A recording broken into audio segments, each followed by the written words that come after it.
Hey, everyone, welcome to our channel. Today, we will share with you the processing of how to create a Nuxt.js PDF editor with ComPDFKit. Before starting, you need to check whether meeting these requirements.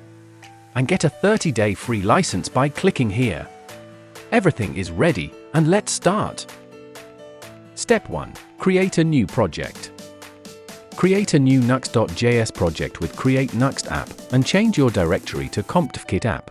Note, there will some questions when you create a new project. Just choose the default options by pressing Enter.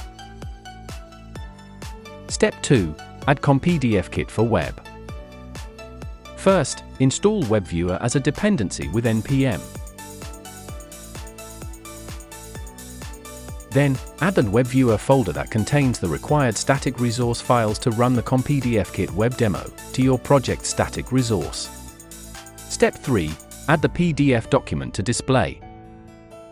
Create a new component called WebViewer.view under Components.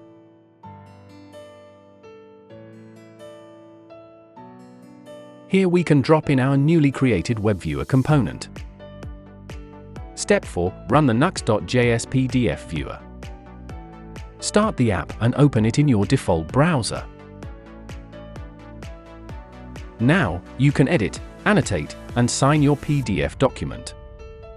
Besides, you also can go to the ComPDFKit GitHub account to download the Nuxt.js example PDF editor for running the demo directly.